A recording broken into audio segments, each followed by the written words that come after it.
آپ میں سے کون شروع کرے گا؟ جی راشد صاحب شروع کریں۔ اعوذ باللہ من الشیطان الرجیم، بسم اللہ الرحمن الرحیم۔ وَإِنْ اور اگر کانا ہے کبرا مشکل علیکا آپ پر اعراضہم ان کا منہ موڑنا، کبورا کا مطلب فَإِن مشکل تو کی بجائے کبورا اصل میں کبیر یعنی بڑے سے ہے۔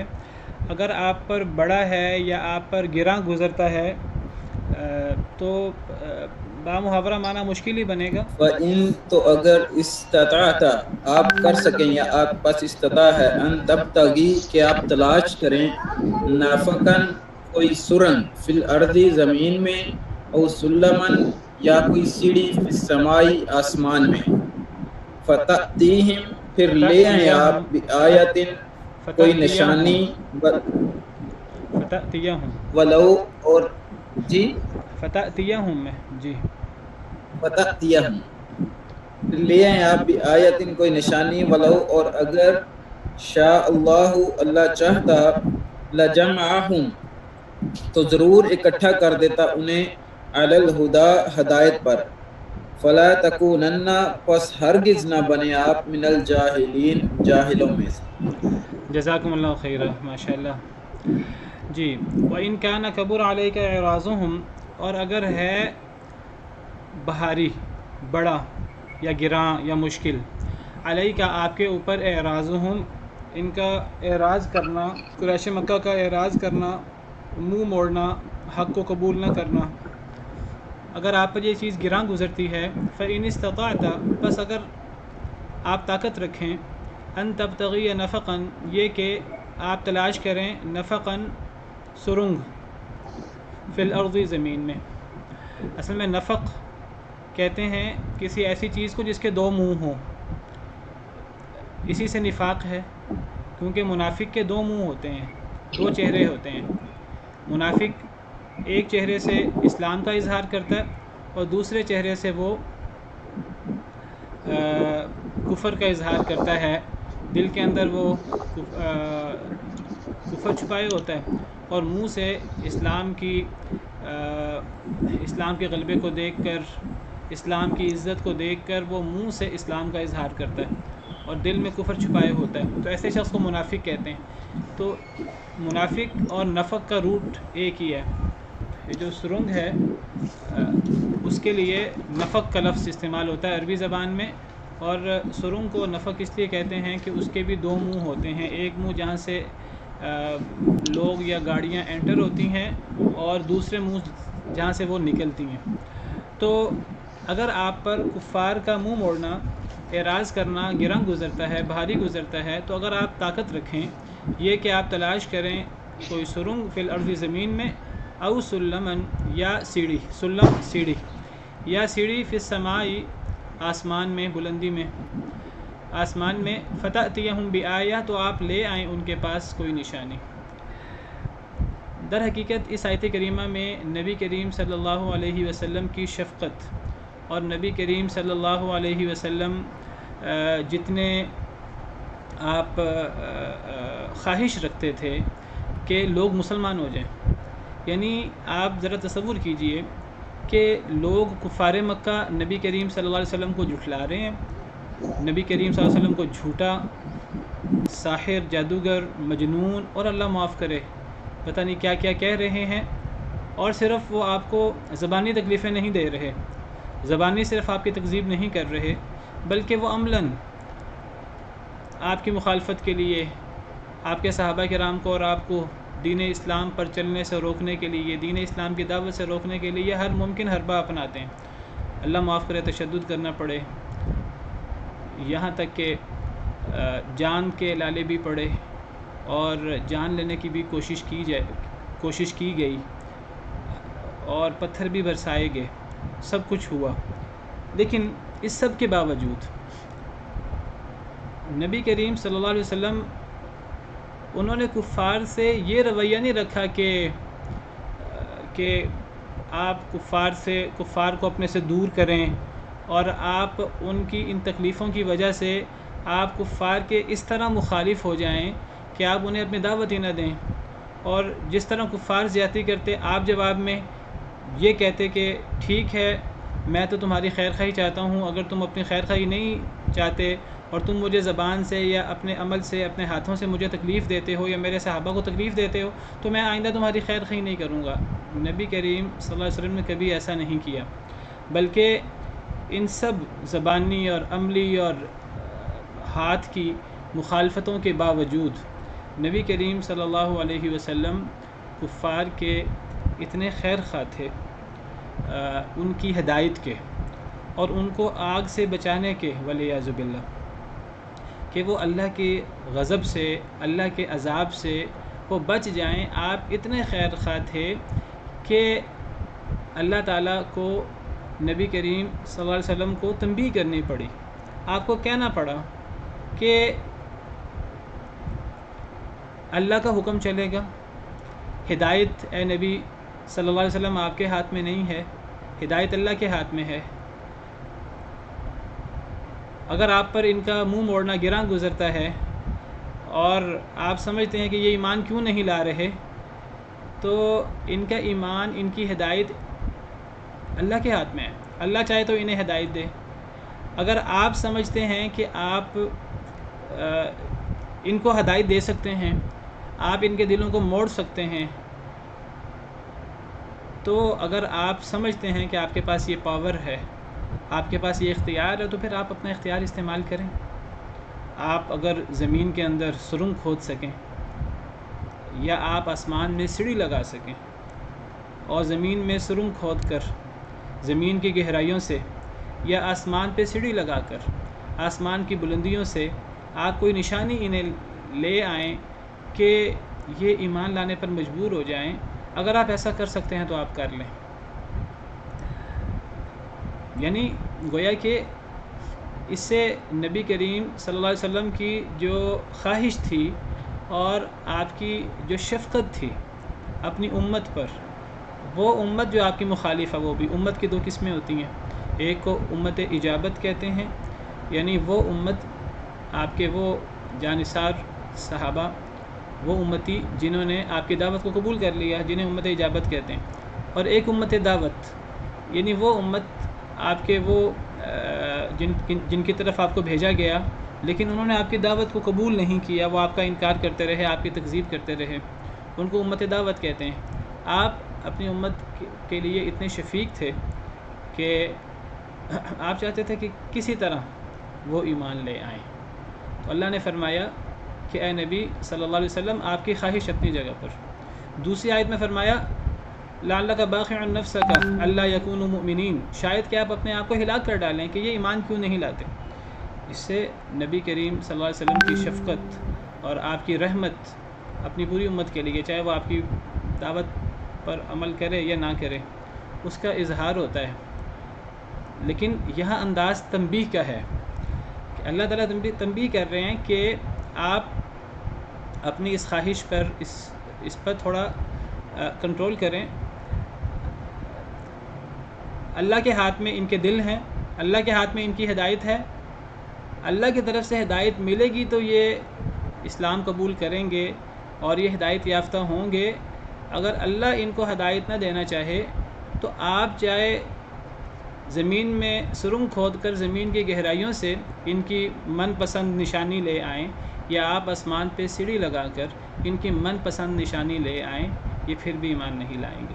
یہ وہی موضوع ہے جو قرآن کریم میں جگہ جگہ بیان ہوتا ہے، اور ہم پیچھے سورہ انعام کے شروع میں بھی پڑھ کے آئے ہیں کہ انہیں کوئی بھی نشانی دکھا دی جائے تو یہ ایمان نہیں لائیں گے۔ اصل میں جس نے ایمان لانا ہوتا ہے اس کو بہت زیادہ نشانیوں کی ضرورت نہیں ہوتی ہے، ہزاروں یا من پسند نشانیوں کی ضرورت نہیں ہوتی، اسے ایک بھی نشانی، ایک بھی معجزہ اس کے سامنے آ جائے وہ ایمان لے آتا ہے۔ اب جو ایمان لانا ہی نہیں چاہتا تو اب اس کو ہزار نشانیاں بھی دکھا دی جائیں۔ میں نے آپ کے سامنے قرآن کریم کی آیت پیش کی تھی کہ اگر وَلَوْ فَتَحْنَا عَلَيْهِمْ بَابًا مِنَ السَّمَاءِ فَظَلُّوا فِيهِ يَعْرُجُونَ، اگر ان کے سامنے آسمان کا دروازہ کھول دیا جائے اور یہ آسمان پہ چڑھنا بھی شروع کر دیں، لَقَالُوا إِنَّمَا سُكِّرَتْ أَبْصَارُنَا، تو پھر بھی یہ ایمان نہیں لائیں گے، یہ کہیں گے کہ ہماری آنکھیں مدہوش کر دی گئی ہیں، بل نحن قوم مسحورون، بلکہ ہم پر تو جادو ہو گیا ہے۔ اور سورہ قمر میں فرمایا وَإِن يَرَوْا آیَةً يُعْرِضُوا، کہ جو بھی نشانی دیکھتے ہیں تو یہ منہ موڑ لیتے ہیں. وَيَقُولُ سِحْرٌ مُسْتَمِرٌ، اور یہ کہتے ہیں کہ یہ تو ایک پرانا چلا ہوا جادو چلا آ رہا ہے. جب نبی صلی اللہ علیہ وسلم نے انہیں معجزہ دکھایا کہ چاند کو 2 ٹکڑے کیا اللہ کے حکم سے، اللہ کی بہت بڑی نشانی تھی، بہت بڑا معجزہ تھا، تو اس پر بھی لوگ ایمان نہیں لائے زیادہ تر لوگ. تو جس نے ماننا ہوتا ہے وہ مان لیتا ہے، اس کو کوئی بہت زیادہ دلائل اور معجزات نہیں چاہیے ہوتے. اور جس نے نہیں ماننا ہوتا اس کو دنیا جہاں کی ہر نشانی بھی دکھا دی جائے وہ پھر بھی ایمان نہیں لاتا. تو اللہ تعالیٰ نبی صلی اللہ علیہ وسلم کو سمجھا رہے ہیں، تنبیہ فرما رہے ہیں کہ جنہوں نے ایمان نہیں لانا، اصل میں اللہ نے مہر لگا دی ہے ان کے دلوں پر. اب آپ انہیں زمین کی گہرائیوں سے معجزہ لا کر دکھا دیں یا آپ انہیں آسمان کی گہرائیوں سے معجزہ لا کر دکھا دیں تو یہ ایمان نہیں لائیں گے. تو آپ کو اتنا ان کے پیچھے نہیں پڑنا چاہیے. اگر آپ کر سکیں تو آپ کر لیں، زمین میں سرنگ کھود لیں، آسمان میں سیڑھی لگا لیں، آپ نشانی لے آئیں، لیکن اس کا کوئی فائدہ نہیں ہے. یہ تنبیہ ہے نبی کریم صلی اللہ علیہ وسلم کو. فرمایا وَلَوْ شَاءَ اللَّهُ لَجَمَعَهُمْ عَلَى الْهُدَى، اگر چاہتے اللہ تعالیٰ تو البتہ اللہ جمع کر دیتے انہیں ہدایت پر. مطلب یہ ہے کہ اے میرے حبیب صلی اللہ علیہ وسلم، ایک بات سمجھ لیجئے کہ نبی صلی اللہ علیہ وسلم کو بھی اللہ تعالیٰ نے بات سمجھائی، اور نبی کریم صلی اللہ علیہ وسلم کے واسطے سے آپ کی امت کو بھی، آپ کے جو ورثاء ہیں، علماء، جو دعوت دینے والے حضرات ہیں، انہیں بھی یہ بات سمجھائی کہ ایک بات سمجھ لینی چاہیے کہ پوری دنیا مسلمان نہیں ہو سکتی. اللہ تعالیٰ اگر چاہتے تو اللہ تعالیٰ تمام لوگوں کو ہدایت پر اکٹھا کر دیتے، لیکن اللہ نے ایسا چاہا نہیں. اب سوال پیدا ہوتا ہے، اگر اللہ نہیں چاہا تو اگر لوگ ایمان نہیں لاتے تو پھر لوگوں کا قصور کیا ہے؟ پھر لوگوں کو سزا کس بات کی؟ پھر لوگوں کے لیے وعیدیں اور لوگوں کے لیے جہنم اور جہنم کی سزائیں کیوں ہیں اگر اللہ ہی انہیں ہدایت نہیں دیتے؟ تو پہلی تو بات یہ سمجھیے کہ تمام انسان مسلمان نہیں ہوں گے. یہ مسلمان کیوں نہیں ہوں گے؟ اس لیے تمام انسان مسلمان نہیں ہو سکتے، تمام انسان ہدایت پر اکٹھے نہیں ہو سکتے، کیونکہ اللہ رب العالمین نے انسانوں کو اور انسانوں کے ساتھ جنوں کو بھی اللہ رب العالمین نے اختیار دیا ہے. یہ فرق ہے انسانوں کا اور جنوں کا. دیگر مخلوقات، آسمان، زمین، پہاڑوں، سمندر، شجر، حجر، فرشتے، جتنے بھی مخلوقات ہیں ان سے دیکھیے، باقی تمام مخلوقات طوعا و کرہن اللہ کی عبادت پر مجبور ہیں. اللہ نے زمین و آسمان کو فرمایا ایتیا طوعا و کرہا کہ آ جاؤ، خوشی سے آؤ یا خوشی کے بغیر آؤ، تمہیں اللہ کی بات ماننی پڑے گی. انہوں نے کہا قالتا اتینا طائعین، سورہ حامیم سجدہ میں موجود ہے. انہوں نے کہا ہم خوشی سے آتے ہیں. تو انسان اور جن کے علاوہ جتنی مخلوقات ہیں وہ پابند ہیں اللہ کے حکم پر عمل کرنے کی. وہ اللہ کے حکم کی خلاف ورزی کر ہی نہیں سکتی، اللہ نے انہیں اختیار ہی نہیں دیا. لیکن اللہ نے انسانوں کو اور جنوں کو بھی یہ اختیار دیا ہے کہ وہ چاہیں تو ایمان لائیں، چاہیں تو ایمان نہ لائیں. یہ وقتی اختیار ہے جس کو امانت سے تعبیر کیا گیا قرآن کریم میں. سورہ احزاب میں اللہ فرماتے ہیں انا عرضنا الامانۃ علی السماوات والارض والجبال فابین ان یحملنها واشفقن منها وحملها الانسان. ہم نے امانت کو پیش کیا تھا آسمانوں، زمین اور پہاڑوں پر، انہوں نے اس امانت کو اٹھانے سے انکار کیا اور ڈر گئے، انسان نے اسے اٹھا لیا. تو یہ وہ اختیار ہے جو اللہ نے تمام مخلوقات کے بالمقابل انسانوں کو دیا اور جنوں کو دیا. اب اس اختیار کے نتیجے میں انسانوں اور جنوں کو ایک فائدہ بھی ہے بہت بڑا، اور ان کی ایک فضیلت بھی ہے دیگر تمام مخلوقات پر، اور انہیں اس کا ایک بہت بڑا نقصان بھی ہے. انسانوں اور جنوں کو اس فائدہ کیا ہے اس اختیار کا کہ اب جب وہ اللہ کی عبادت کرتے ہیں، اللہ کے حکم پر عمل کرتے ہیں، تو انسانوں اور جنوں کی یہ عبادت اور اللہ کے حکم پر عمل کرنا یہ فرشتوں کی عبادت کی طرح، آسمان و زمین کا اللہ کی بات ماننے کی طرح نہیں ہے. کیونکہ فرشتے ہوں، آسمان زمین ہوں، دیگر مخلوقات ہوں، وہ اللہ کے حکم پر عمل کرنے کے پابند ہیں. وہ طوعا و کرہن اللہ کی بات ماننے کے پابند ہیں، وہ انکار نہیں کر سکتے. لیکن اگر ایک انسان اپنی مرضی سے، اپنے اختیار سے اللہ کی بات مانتا ہے، اللہ کے حکم کے سامنے سر جھکاتا ہے، سیدنا ابراہیم علیہ السلام کی طرح۔ اللہ نے فرمایا اے ابراہیم مطیع ہو جاؤ، سر جھکا لو۔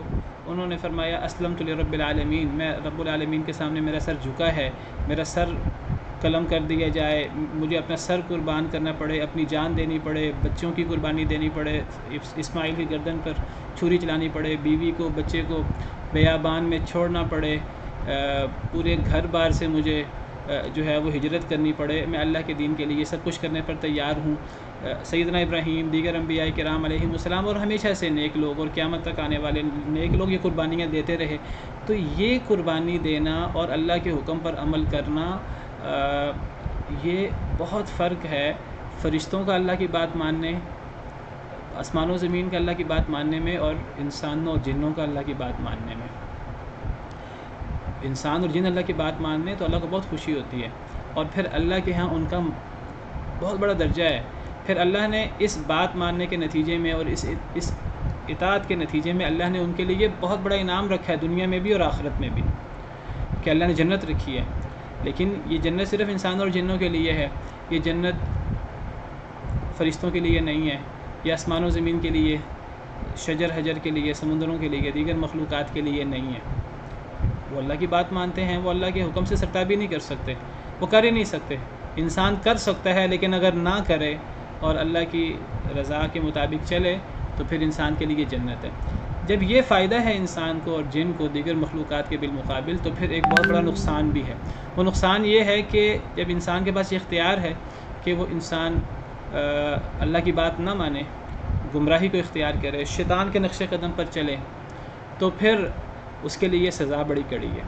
پھر دنیا میں بھی اس کی دنیا بھی تباہ ہو جاتی ہے، پھر اس کے آخرت جو حقیقی زندگی ہے وہ بھی ہمیشہ ہمیشہ کے لیے اللہ کی نافرمانی اور اللہ کی ناراضگی اور اللہ کے عذاب میں گزرے گی، جہنم کی صورت میں، جہنم کی آگ کی صورت میں، اور دیگر بڑی سخت ترین سزائیں، والیاذ باللہ۔ یہ سزائیں دیگر مخلوقات کے لیے نہیں ہیں۔ جب ان کے لیے جنت اور دیگر نعمتیں اس طرح کر کے نہیں ہیں، انعامات نہیں ہیں نیکی کرنے پر، تو پھر دیگر مخلوقات کے لیے وہ گناہ نہیں کر سکتے تو ان کے لیے سزا بھی نہیں ہے۔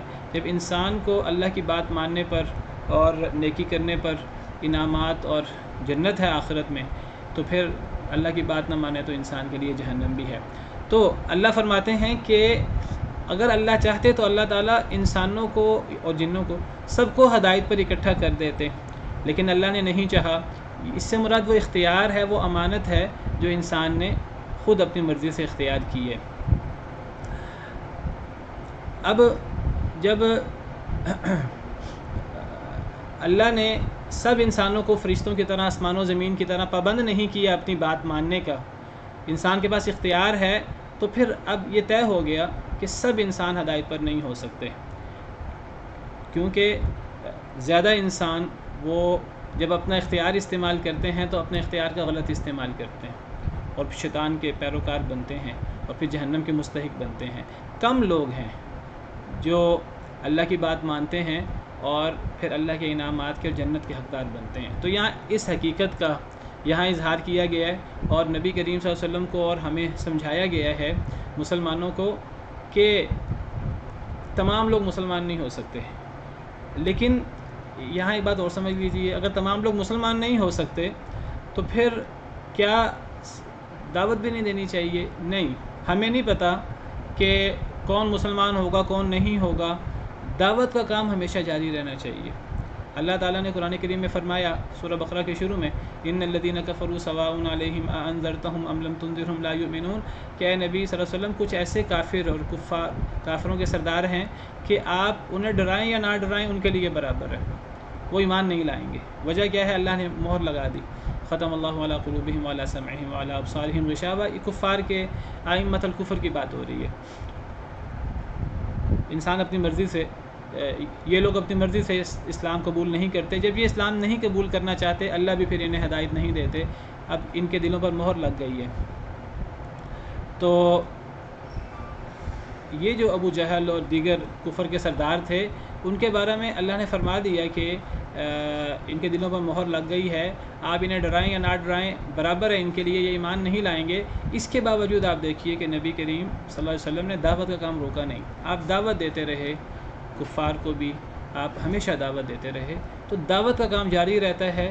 اگر دعوت کے باوجود کوئی ایمان نہ لائے تو انسان پریشان نہ ہو کہ میری دعوت کے اندر کوئی کمی ہے یا میرے خلوص کے اندر کوئی کمی ہے۔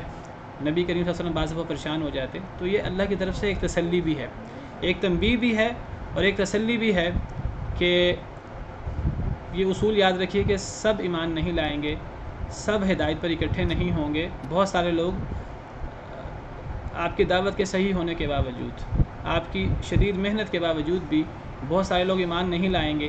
اب جو ایمان نہیں لائیں گے، اب آپ اس لیے کہ وہ ایمان لے آئیں، آپ اس کے لیے اتنی کوشش کریں کہ زمین کھود کر کوئی نشانی لے آئیں یا آسمان کی سیڑھی لگا کر کوئی نشانی لے آئیں، پھر بھی انہوں نے ایمان نہیں لانا، فلا تکونن من الجاہلین، بس ہرگز نہ آپ ہو جائیں نادانوں میں سے۔ اب آپ نادانی کی بات نہ کریں کہ آپ کی پھر بھی یہ خواہش ہو کہ یہ مسلمان کیوں نہیں ہوتے۔ آپ کی خواہش ایک حد تک تو ٹھیک ہے کہ یہ سب مسلمان ہو جائیں، سب اللہ کے عذاب سے بچ جائیں، بس اس حد تک آپ کی خواہش رہنی چاہیے۔ اس سے زیادہ اس کو آپ اپنے سر پر سوار نہ کریں کہ آپ کے لیے زندگی موت کا مسئلہ بن جائے۔ تو آپ یہ بات سمجھ لیجیے کہ سب ایمان نہیں لائیں گے، بس آپ کا کام کوشش کرنا ہے۔ انما علیک البلاغ وعلینا الحساب، آپ کا کام کوشش کرنا ہے، حساب لینا ہمارا کام ہے۔ فذکر انما انت مذکر لست علیہم بمسیطر، آپ نصیحت کریں، آپ کا کام نصیحت کرنا ہے۔ لست علیہم بمسیطر، آپ ان پر دروغہ نہیں ہیں کہ آپ نے زبردستی ان سے کلمہ پڑھانا ہے۔ الا من تولی وکفر، ہاں جو منہ پھیرے گا اور کفر کرے گا، فیعذبہ اللہ العذاب الاکبر، اللہ اسے بہت بڑا عذاب دیں گے قیامت کے دن، لیکن دنیا میں زبردستی نہیں ہو سکتی۔ تو یہاں یہ بہت بڑا اصول واضح ہوا کہ سب ایمان نہیں لائیں گے، انسانوں میں سے اور جنوں میں سے۔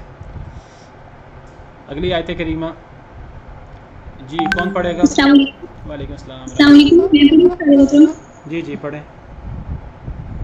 انما بلا شبہ یستجیب الذین، قبول کرتے ہیں وہی لوگ، یسمعون جو سنتے ہیں، والموتى اور مردے، یبعثهم اللہ اٹھائے گا ان کو اللہ تعالیٰ، ثم پھر الیہ طرف اس کی، یرجعون کو لٹائے جائیں گے۔ جی اس آیت کریمہ میں بھی پچھلے آیت کریمہ والی بات ہی اللہ رب العالمین نے دہرائی ہے۔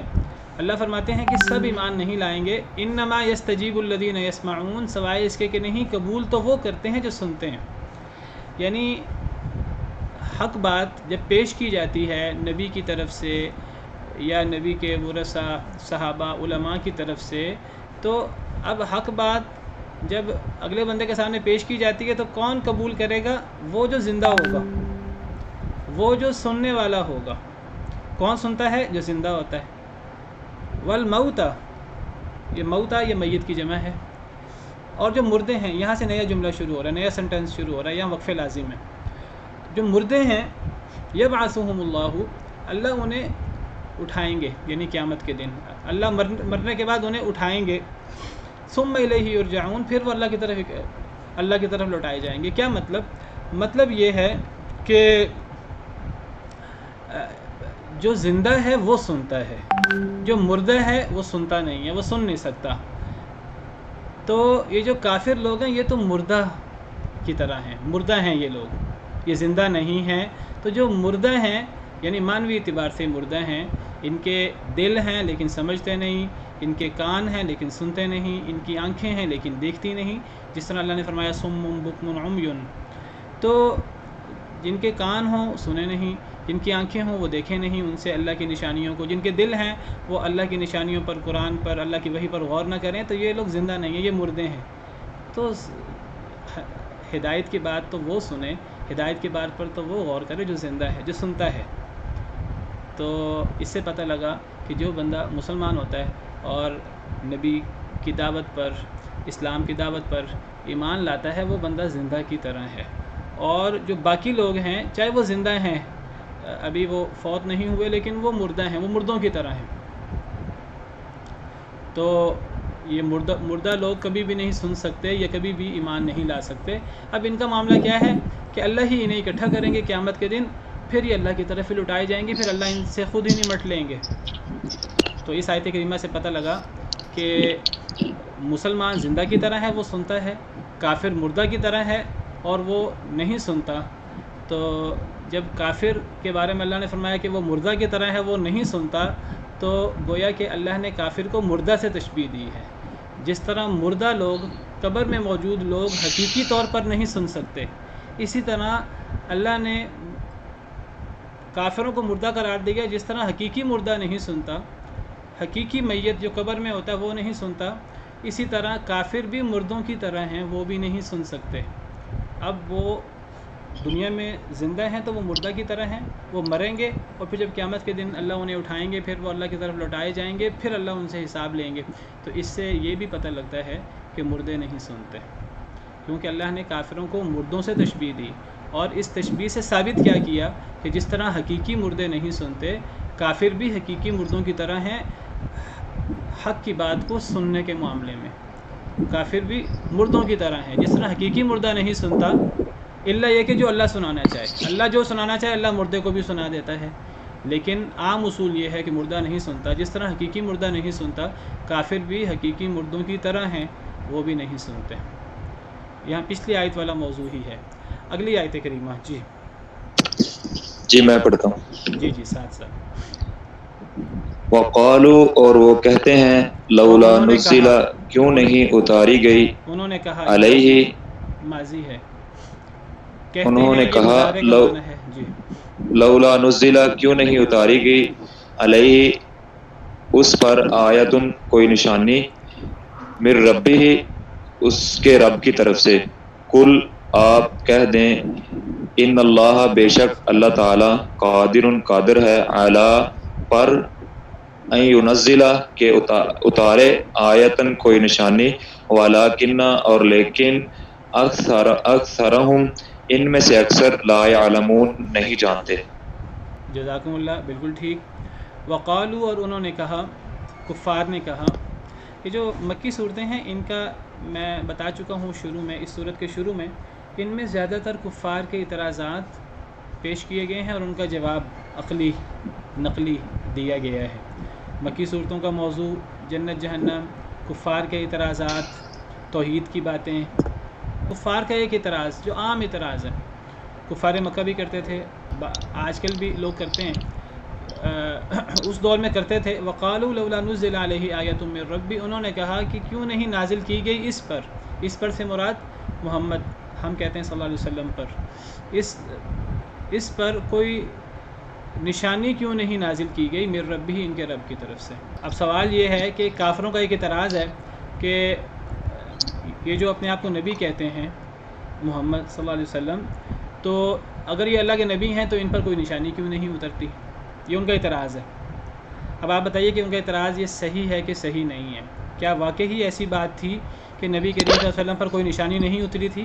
اللہ کے نبی صلی اللہ علیہ وسلم پر تو وہی اترتی رہی ہے، یہ نشانی ہے، کوئی معجزہ، آیت معجزہ۔ اتری ہیں لیکن وہ اپنا من پسند معجزہ چاہتے تھے۔ جی جزاکم اللہ خیر، ماشاء اللہ راشد صاحب۔ دیکھیے یہ بات سمجھ لیجیے، قرآن کریم میں کئی دفعہ کفار کا اعتراض پیش کیا گیا ہے کہ کفار کہتے ہیں کہ جی اس نبی پر کوئی نشانی، کوئی معجزہ کیوں نہیں اترا۔ یہ بات یاد رکھیے کہ نبی کریم صلی اللہ علیہ وسلم پر بہت سارے معجزے اترے، اتنے معجزے اترے جتنے معجزے پچھلے انبیاء کرام علیہ السلام پر بھی نہیں اترے۔ اتنے بڑے بڑے معجزے، دیکھیں چاند 2 ٹکڑے ہوا، کتنا بڑا معجزہ ہے۔ درخت، پتھر آپ کو سلام کرتے تھے، اتنا بڑا معجزہ ہے۔ اور یہ چیزیں کفار بھی مشاہدہ کرتے تھے، کئی چیزیں کفار نے بھی مشاہدہ کی ہیں۔ شق قمر کا معجزہ کفار نے مشاہدہ کیا۔ نبی کریم صلی اللہ علیہ وسلم کے مبارک ہاتھوں سے، مبارک انگلیوں سے پانی فواروں کی طرح نکلا، صحیح احادیث مبارکہ سے ثابت ہے۔ آپ ہاتھ مبارک کسی چیز میں ڈالتے، جب اللہ کا حکم ہوتا، کسی ہانڈی میں، کسی تھوڑے کھانے میں، وہ کھانا بہت زیادہ ہو جاتا اور سینکڑوں ہزاروں لوگوں کے لیے کافی ہو جاتا۔ آپ جس تنے کے ساتھ، جس درخت کے ساتھ سہارا لے کر آپ واعظ کرتے تھے، لوگوں کو خطاب کرتے تھے، صحیح احادیث مبارکہ، صحیح روایات سے ثابت ہوتا ہے کہ شروع میں نبی کریم صلی اللہ علیہ وسلم کے پاس ممبر نہیں تھا۔ آپ ایک تنے کے ساتھ سہارا لے کر آپ اسے سہارا لے کر لوگوں کو واعظ کرتے تھے، خطاب کرتے تھے، تو آپ کے لیے ممبر بنایا گیا۔ جب آپ کے لیے ممبر بنایا گیا تو پھر آپ نے اس تنے سے سہارا لینا چھوڑ دیا، جب آپ نے اس تنے سے سہارا لینا چھوڑا تو وہ تنا بچوں کی طرح رونا شروع ہو گیا، اور صحابہ کرام کہتے ہیں کہ ہم نے اس کی ہچکیاں سنی جس طرح بچے کی ہچکیاں ہوتی ہیں، اور نبی صلی اللہ علیہ وسلم اسے تھپکیاں دے رہے تھے جیسے کسی بچے کو چپ کرایا جاتا ہے اور پھر وہ آہستہ آہستہ چپ ہوتا ہے۔ تو جب اس تنے کو نبی کریم صلی اللہ علیہ وسلم سے فراق ہوا اور جدائی ہوئی کہ اب نبی کریم صلی اللہ علیہ وسلم جو ہیں وہ میرے ساتھ سہارا لے کر اب سہارا نہیں لیں گے، تو اسے دکھ ہوا، افسوس ہوا۔ تو وہ تو تنا تھا، وہ تو بے جان چیز ہے، یا اس میں انسانوں کی طرح کم از کم جان نہیں ہے، تو انسانوں کو تو مسلمانوں کو تو نبی کریم صلی اللہ علیہ وسلم کے فراق سے بہت زیادہ دکھ ہوتا ہے، اور بہت زیادہ محبت ہونی چاہیے مسلمانوں کو نبی کریم صلی اللہ علیہ وسلم سے، اور تنے سے زیادہ محبت ہونی چاہیے۔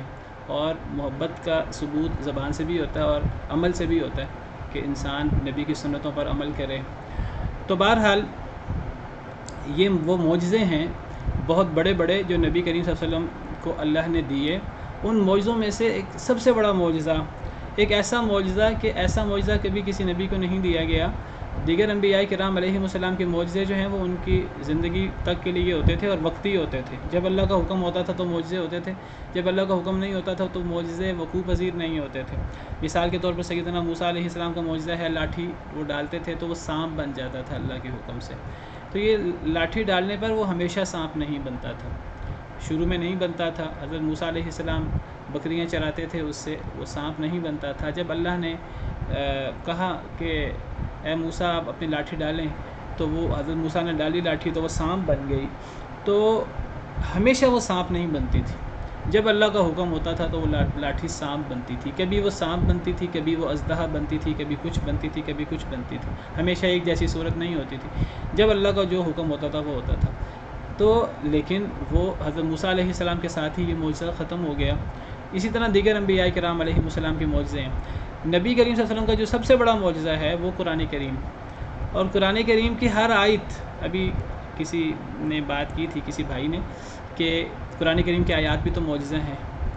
قرآن کریم کے آیت کو آیت کہتے ہی اس لیے ہیں، آیت کا معنی ہی معجزہ ہے۔ قرآن کریم میں 6236 آیات ہیں، ہمارے ہاں مشہور ہے 6666 آیات، تو یہ ایک مشہور بات ہے، ورنہ اگر گنی جائیں تو قرآن کریم میں روایت حفظ کے مطابق 6236 آیات ہیں۔ اگر آپ قرآن کریم کی تمام صورتوں کی آیات، ہر صورت کے آخر میں آیات لکھی ہوتی ہیں کہ کل کتنی آیات ہیں اس صورت میں، اگر آپ کیلکولیٹر لے کر ان آیات کو اکٹھا کریں تو قرآن کریم کی 114 صورتوں میں کل آیات 6236 ہیں۔ یہ گویا کہ ہر آیت اپنی جگہ ایک بہت بڑا معجزہ ہے، اسی لیے اسے آیت کہتے ہیں۔ تو یہ قرآن کریم ایک ایسا معجزہ ہے جو معجزہ خالدہ ہے، ایسا معجزہ جو نبی کریم صلی اللہ علیہ وسلم کی حیات طیبہ تک نہیں ہے، قیامت تک کے لیے چیلنج ہے۔ ایسا معجزہ ہے، پچھلے انبیاء کرام علیہ السلام کے معجزے اس طرح کے نہیں ہیں۔ بلکہ قرآن کریم میں کئی جگہ پر اللہ نے کفار کا اعتراض ذکر کیا ہے، وَقَالُوا لَوْلَا نُزِّلَ عَلَيْهِ آیَةٌ مِّن رَّبِّهِ وَقَالُوا لَوْلَا يَأْتِينَا بِآیَةٍ مِّن رَّبِّهِ، اللہ تعالیٰ اس کا جواب دیتے ہیں اَوَلَمْ تَأْتِهِمْ بَيِّنَةُ مَا فِي الصُّحُفِ الْأُولَىٰ، کیا ان کے پاس یہ قرآن نہیں آیا جس کا ذکر پچھلے صحیفوں میں بھی موجود ہے؟ تو اللہ فرماتے ہیں کہ قرآن کے بعد انہیں کس معجزے کی ضرورت ہے؟ فَبِأَيِّ حَدِيثٍ بَعْدَهُ يُؤْمِنُونَ، اس قرآن کے بعد اور کون سی ایسی بات رہ جاتی ہے جس پر یہ ایمان لائیں گے؟ اگر جس نے ایمان لانا ہے اس کے لیے قرآن سے بڑا معجزہ کیا ہو سکتا ہے؟ جو قرآن دیکھ کر، قرآن سن کر ایمان نہیں لاتا تو پھر قرآن کے بعد چیز کیا رہ جاتی ہے کہ جس پر کوئی ایمان لائے؟ تو قرآن سب سے بڑا معجزہ، اور قرآن کی ہر آیت اپنی جگہ معجزہ، اسی لیے قرآن کی آیت کو آیت کہتے ہیں۔ تو اور پھر کتنے معجزے ہیں، نبی کریم صلی اللہ علیہ وسلم کو اللہ نے اتنے معجزے دیے قرآن کے علاوہ بھی کہ باقاعدہ کتابیں لکھی گئی ہیں، دلائل النبوہ۔ دلائل النبوہ ان کتابوں کو کہتے ہیں کہ جن کتابوں میں نبی کریم صلی اللہ علیہ وسلم کے معجزے اکٹھے کیے گئے ہیں۔ تو پہلی بات تو یہ سمجھیے کہ جو قرآن کریم میں جگہ جگہ ہمیں ملتا ہے، کفار کہتے ہیں کہ ان پر کوئی نشانی کیوں نہیں اتری، تو یہ نہ سمجھیے کہ نبی صلی اللہ علیہ وسلم پر کوئی نشانی نہیں اتری تھی، بہت زیادہ نشانیاں اتری تھیں۔ تو اس نشانی سے مراد، جیسے راشد بھائی نے کہا ہے کہ وہ نشانی مراد ہے کہ اب ہر کافر کیا کہتا تھا؟ وہ کہتا تھا کہ میں تو محمد صلی اللہ علیہ وسلم کو نبی تب مانوں گا جب جو میں نشانی کہہ رہا ہوں وہ پوری ہو، جب یہ صفا پہاڑ سونے کا بن جائے۔ کوئی کہتا تھا مروہ پہاڑ چاندی کا بن جائے، سونے کا بن جائے، کوئی کہتا تھا کہ یہ جو پہاڑی علاقہ ہے مکہ مکرمہ کا یہ میدانی علاقہ بن جائے، کوئی کہتا تھا کہ یہاں نہریں جاری ہو جائیں، کوئی کہتا تھا کہ آسمان سے کتاب اترے اور ہم میں سے ہر بندے کو کتاب ملے، کوئی کہتا تھا کہ ہم اللہ کو دیکھیں، اللہ کو اگر ہم دیکھیں گے تو ہم ایمان لائیں گے، جتنے منہ اتنی باتیں۔ تو دیکھیے اس قسم کے معجزات کا یہاں ذکر ہوا ہے۔ یعنی اگر معجزہ کا مطلب یہ نہیں ہے کہ جتنے منہ ہوں اتنی باتیں ہوں، کوئی مذاق اور تماشا ہے، معجزہ مذاق اور تماشا نہیں ہوتا، اللہ کی مرضی ہوتی ہے۔ اللہ نے جو معجزہ اتارنا ہوتا ہے اللہ اتارتے ہیں اور کہے بغیر اتارتے ہیں، اور جو اللہ نے نہیں اتارنا ہوتا پوری دنیا مل کر اللہ سے معجزہ مانگ لے۔ پیچھے ہم نے پڑھا ہے نبی صلی اللہ علیہ وسلم کو سمجھانے کے لیے اللہ نے فرمایا ہے کہ اگر آپ چاہتے ہیں کہ سب مسلمان ہو جائیں، سب مسلمان نہیں ہوں گے، اللہ نے تو اختیار دیا ہے، اگر آپ چاہتے ہیں سب مسلمان ہو جائیں، آپ اگر ان کے من پسند معجزے لا سکیں زمین کھود کر یا آسمان پہ سیڑھی لگا کر آپ لے آئیں، پھر بھی یہ ایمان نہیں لائیں گے، یعنی نبی صلی اللہ علیہ وسلم بھی اپنی مرضی سے معجزہ نہیں لا سکتے زمین کھود کر یا آسمان پہ سیڑھی لگا کر، تو کیا ہر کافر کی منہ سے نکلی بات اللہ پوری کر دیں؟ یہ تماشا نہیں ہے، یہ مذاق نہیں ہے، اللہ کی جو مرضی ہوتی ہے اللہ وہ پورا کرتے ہیں، اللہ کی جو مرضی ہوتی ہے اللہ وہ معجزہ دیتے ہیں۔ تو یہ ان کا اعتراض یہاں موجود ہے۔ تو ان کا اعتراض سے مراد یہ نہیں کہ نبی صلی اللہ علیہ وسلم پر کوئی معجزہ نہیں اترا، بلکہ ان کا اعتراض یہ ہے کہ ہمارا جو ہم معجزہ کہہ رہے ہیں وہ کیوں نہیں اترا۔ تو اللہ فرماتے ہیں، اس کا جواب اللہ کیا دیتے ہیں، قل ان اللہ قادر، کہہ دیجئے اے اللہ کے نبی صلی اللہ علیہ وسلم، ان اللہ قادر، بے شک اللہ تعالیٰ قادر ہیں، علی ان ینزل آیہ، اس پر کہ اللہ معجزہ اتار دیں، ولکن اکثرهم لا یعلمون، لیکن اکثر لوگ جانتے نہیں۔ اللہ فرماتے ہیں کہ اے نبی صلی اللہ علیہ وسلم آپ ان کو بتا دیں کہ تم 10,000 معجزوں کا مطالبہ کرو، تم جتنے بندے ہو، تم اتنے جتنے منہ اتنی باتیں، تم جتنے معجزوں کا مطالبہ کرو، اللہ ہر معجزہ اتارنے پر قادر ہے، لیکن یہ دین تماشا نہیں ہے، یہ کھیل نہیں ہے، جو اللہ کی مرضی ہوگی اللہ وہ اتاریں گے۔ اکثر لوگ جانتے نہیں ہیں، تو یہ جہالت کی بات ہے کہ ہر بندہ معجزہ مانگے، یہ جہالت کی بات ہے۔ دیکھیے قرآن کریم میں ان کے مطالبوں کا ذکر ہے، کوئی کہتا تھا نبی صلی اللہ علیہ وسلم کا گھر سونے کا بن جائے، کوئی کہتا تھا نبی صلی اللہ علیہ وسلم کے پاس باغ ہو پھر ہم ایمان لائیں گے، کوئی کہتا تھا نبی صلی اللہ علیہ وسلم کے ساتھ کوئی فرشتہ اترے پھر ہم ایمان لائیں گے، کوئی کہتا تھا نبی صلی اللہ علیہ وسلم خود فرشتہ ہوں تب ہم ایمان لائیں گے، کوئی کہتا تھا کہ نبی صلی اللہ علیہ وسلم آسمان پہ چڑھیں ہمارے سامنے پھر ہم ایمان لائیں گے۔ یہ سارے معجزے کے مطالبے جو ہیں سورہ بنی اسرائیل میں موجود ہیں۔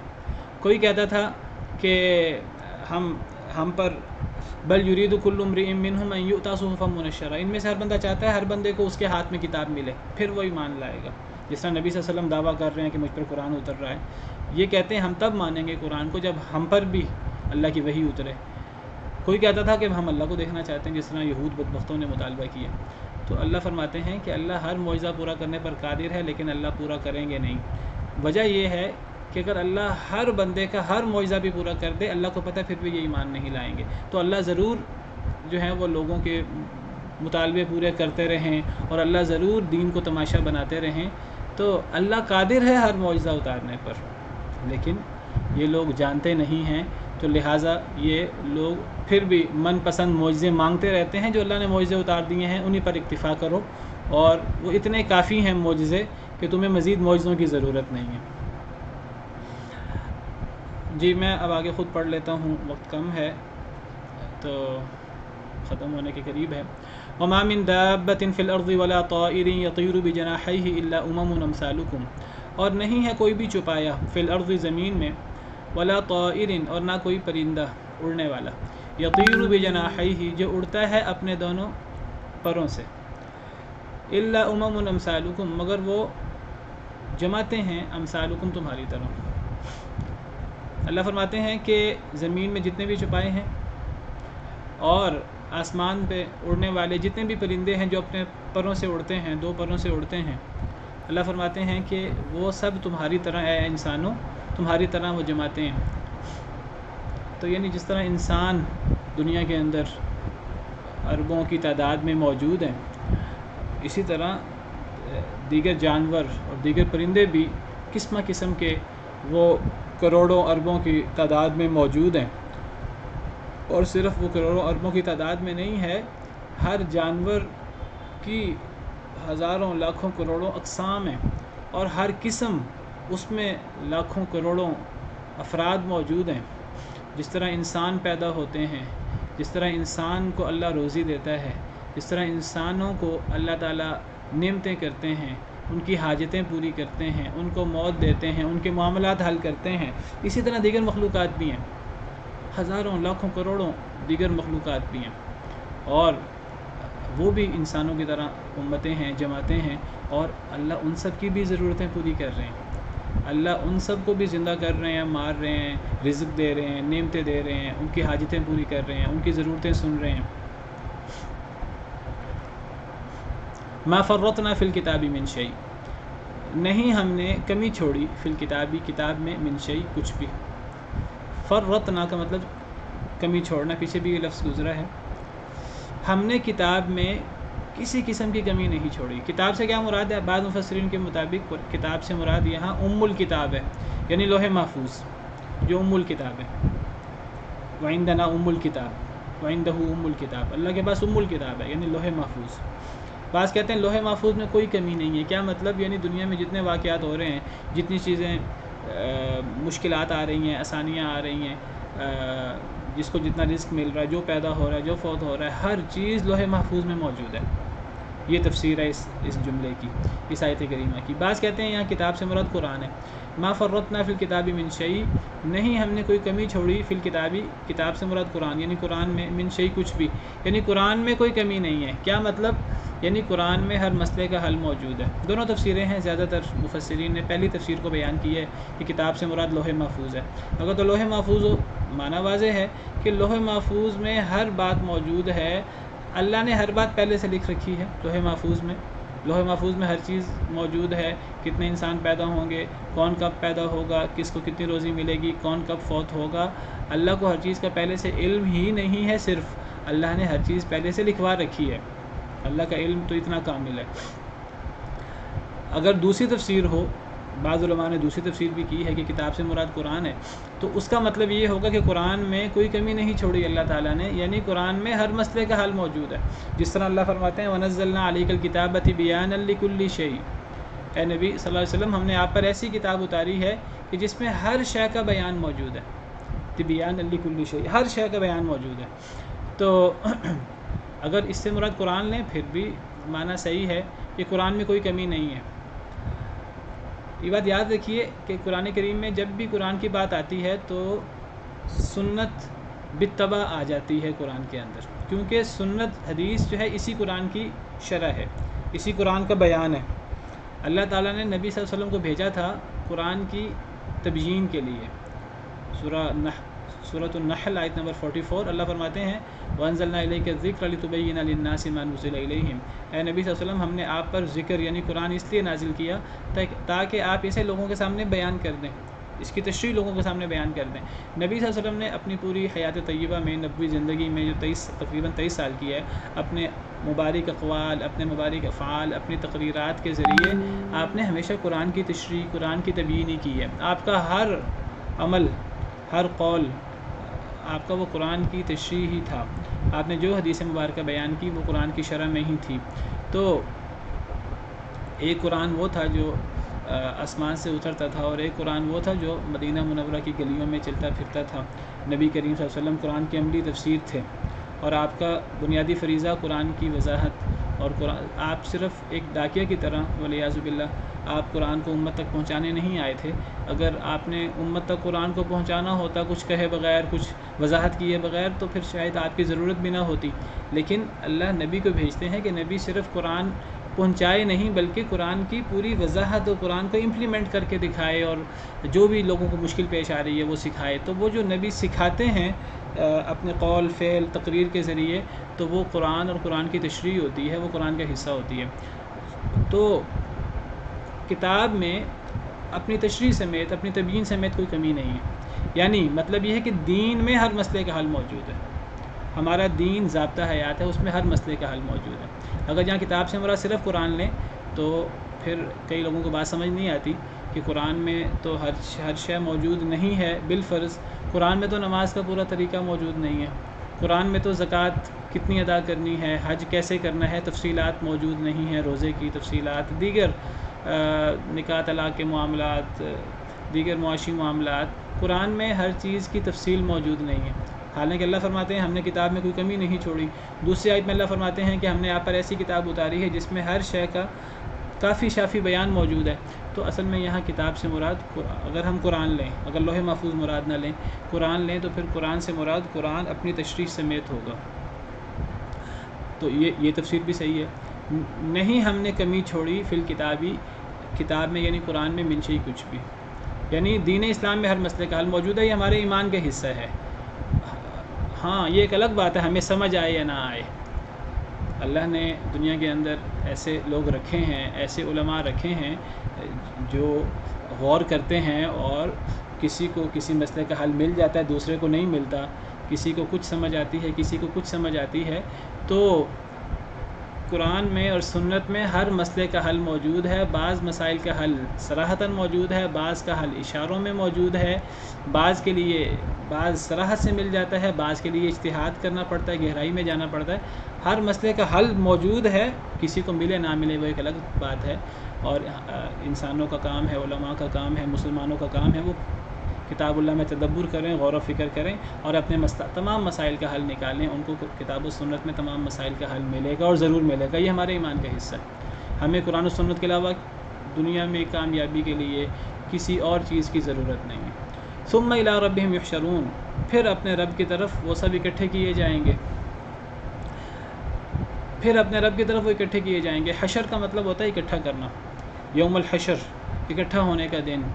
تو پھر اپنے رب کی طرف وہ اکٹھے کیے جائیں گے۔ کیا مراد ہے اس سے؟ بعض مفسرین کہتے ہیں اس سے مراد انسان ہے، کہ پھر سارے کے سارے انسان اپنے رب کی طرف اکٹھے کیے جائیں گے، یعنی قیامت کے دن، اس لیے قیامت کو یوم الحشر کہتے ہیں۔ بعض مفسرین کہتے ہیں کہ آیت کے شروع میں انسانوں کے علاوہ تمام دابۃ الارض، تمام جانوروں کا، تمام حشرات کا ذکر ہے، اور ان کی تمام اقسام کا ذکر ہے، اور اسی طرح پرندوں کا ذکر ہے۔ تو جتنی مخلوقات ہیں تمام کا ذکر ہے۔ تو گویا کہ وہ کہتے ہیں کہ ثم الی ربہم یحشرون، پھر وہ اپنے رب کی طرف اکٹھے کیے جائیں گے۔ وہ کہتے ہیں کہ قیامت کے دن صرف انسان ان کو نہیں دوبارہ پیدا کیا جائے گا، بلکہ ان کے ساتھ ساتھ تمام جانوروں کو، تمام حشرات الارض کو، تمام پرندوں کو، ہر ایک کو دوبارہ پیدا کیا جائے گا۔ یہ دونوں تفسیریں موجود ہیں۔ تو اب جو لوگ کہتے ہیں کہ جی انسانوں کے علاوہ دیگر جانوروں، دیگر پرندوں کو بھی اکٹھا کیا جائے گا، وہ کیا کہتے ہیں؟ وہ کہتے ہیں کہ دیگر کو بھی اکٹھا کیا جائے گا، بندروں کو بھی، اور بکریوں کو بھی، شیروں کو بھی، اور تمام مخلوقات کو، حشرات الارض کو بھی، پرندوں کو بھی۔ وہ کہتے ہیں اس لیے انہیں قیامت کے دن دوبارہ پیدا کیا جائے گا تاکہ اللہ تعالیٰ وہاں پورا حساب لے۔ جس نے کسی پر زیادتی کی ہے دنیا میں، اللہ اس زیادتی کا بدلہ لے۔ حدیث مبارکہ میں آتا ہے کہ اگر ایک بکری اس کے سینگ ہے اور دوسری بکری کے سینگ نہیں ہے، اگر سینگ والی بکری بے سینگ بکری پر کوئی زیادتی کرتی ہے سینگ سے، تو قیامت کے دن، بعض احادیث سے پتہ لگتا ہے کہ قیامت کے دن یہ دونوں بکریاں موجود ہوں گی، اور اللہ ان کو انصاف دلوائیں گے، اور پھر تو ان کا تو انصاف ہوگا۔ اب بعض مفسرین کہتے ہیں کہ انسانوں کے علاوہ تمام جانور، ان کو بھی پیدا کیا جائے گا، پھر انہیں ختم کر دیا جائے گا انصاف کے بعد۔ بعض مفسرین کہتے ہیں نہیں، صرف انسانوں کو دوبارہ پیدا کیا جائے گا، انسانوں کو اور جنوں کو، دیگر مخلوقات کو پیدا نہیں کیا جائے گا، کیونکہ قیامت کا دن تو یوم الجزا ہے، وہ بدلے کا دن ہے۔ تو بدلہ تو صرف انسان اور جن کا ہے، جیسے میں نے پچھلی آیت کی شرح میں بتایا کہ انعام ہو یا پھر سزا ہو، یہ صرف انسان اور جن کے لیے ہے۔ دونوں چیزیں انسان اور جن کے لیے، کیونکہ ان کے پاس اختیار ہے۔ باقی مخلوقات کے پاس اختیار نہیں ہے۔ جن کے پاس اختیار نہیں ہے تو وہ اللہ کے حکم کی خلاف ورزی کر ہی نہیں سکتے، وہ پوری زندگی نیکی بھی کرتے رہیں، اللہ کے حکم کے مطابق بھی زندگی گزارتے رہیں، تو ان کے لیے نہ انعام ہے کوئی جنت کی صورت میں، نہ ان کے لیے کوئی سزا ہے جہنم کی صورت میں۔ تو جب ان کے لیے یہ سب کچھ نہیں ہے تو انہیں پھر دوبارہ پیدا کرنے کی کیا ضرورت ہے؟ تو بعض مفسرین کی رائے یہ ہے کہ ثم الی ربہم یحشرون سے مراد صرف انسان ہے، تو پھر اب وہ جو بعض احادیث سے پتہ لگتا ہے کہ یہ بکریوں کو اور دیگر جانوروں کو بھی اکٹھا کیا جائے گا، وہ کہتے ہیں یہ تمثیل ہے، یہ ہمیں یہ بتایا گیا ہے، بطور مثال ہمیں بتایا گیا ہے، بطور تمثیل یہ حقیقت نہیں ہے، بطور تمثیل ہمیں بتایا گیا ہے کہ قیامت کے دن اتنا انصاف ہوگا کہ یہ دیکھو بکریوں سے بھی انصاف لیا جائے گا، یہ اللہ تعالیٰ قیامت کے دن کتنا عدل کریں گے اور کتنا انصاف کریں گے، تو یہ بطور مثال یہ بات کہی گئی۔ دوسرے مفسرین کہتے ہیں نہیں، بطور مثال نہیں ہے، ثم الی ربہم یحشرون سے مراد یہ دابۃ الارض بھی ہیں، حشرات بھی ہیں، پرندے بھی ہیں، باقاعدہ ان سب کو دوبارہ قیامت کے دن پیدا کیا جائے گا، لیکن یہ ان کا حساب و کتاب لے کر اور ان کے بدلے دلوا کر جنت جہنم کے بغیر انہیں کہا جائے گا کونوا ترابا کہ اب تم سب مٹی بن جاؤ، کیونکہ ان کے لیے جنت جہنم نہیں ہے، وقتی حساب کتاب ہوگا۔ اور یہ حساب کتاب بھی در حقیقت اللہ کا کمال انصاف بتانے کے لیے اور انسانوں اور جنوں کو یہ بتانے کے لیے کہ کتنا کمال انصاف ہو رہا ہے۔ تو بہرحال دونوں تفسیروں کا نتیجہ ایک ہی ہے، اس پہ سب کا اتفاق ہے کہ جنت جہنم میں نہ جانور ہوں گے، نہ پرندے ہوں گے، نہ حشرات الارض ہوں گے، فرشتے بھی نہیں ہوں گے۔ جنت جہنم صرف انسانوں کے لیے ہے اور جنوں کے لیے ہے، والعیاذ باللہ۔ تو چلیں آج کے لیے اتنا ہی کافی ہے۔ السلام علیکم استاد محترم، میرا ایک کوشچن تھا، آپ نے آیت نمبر 35 میں 2 امتوں کا ذکر کیا تھا، امت اجابت اور امت دعوت، جی جی اس کو ایک دفعہ دوبارہ ریپیٹ کر دیں۔ جی، میں نے کہا تھا کہ دیکھیے نبی صلی اللہ علیہ وسلم کے بعد پوری دنیا آپ کی امت ہے، قیامت تک آنے والے سارے لوگ، چاہے وہ صحابہ ہوں آپ کے دور میں، چاہے وہ کفار مکہ ہوں آپ کے دور کے جو ایمان نہیں لائے منافق بھی، اور چاہے ہم لوگ بعد میں آنے والے قیامت تک آنے والے لوگ نبی صلی اللہ علیہ وسلم کی امت ہیں، چاہے وہ آپ کی بات مانیں یا نہ مانیں۔ تو اب ان سب کی 2 قسمیں ہیں، ایک وہ لوگ ہیں کہ جنہوں نے نبی صلی اللہ علیہ وسلم کی دعوت کو مان لیا آپ کی حیات طیبہ میں یا آپ کی حیات طیبہ کے بعد قیامت تک، تو ان کو امت اجابت کہتے ہیں، یعنی وہ امت جنہوں نے جواب دے دیا، جنہوں نے قبول کر لیا نبی صلی اللہ علیہ وسلم کی دعوت کو، اور یہ انشاءاللہ جنتی ہیں۔ اور دوسری امت آپ کی وہ ہے کہ انہوں نے آپ کی دعوت کو قبول نہیں کیا، چاہے وہ آپ کی حیات طیبہ میں ہوں، چاہے وہ بعد میں ہوں، قیامت تک آنے والے لوگ ہیں وہ بھی آپ کی امت، چاہے وہ یہودی ہوں، عیسائی ہوں، قریش مکہ ہوں، قیامت تک آنے والے لوگ موجود ہوں، انہیں امت دعوت کہتے ہیں۔ تو یہ سب نبی صلی اللہ علیہ وسلم کی امت ہیں۔ چلیں میرا خیال ہے اسی پر بس کرتے ہیں۔ سبحان ربک رب العزت عما یصفون وسلام علی المرسلین والحمد للہ رب العالمین۔ کوئی سوال ہو تو آپ واٹس ایپ پہ کر سکتے ہیں۔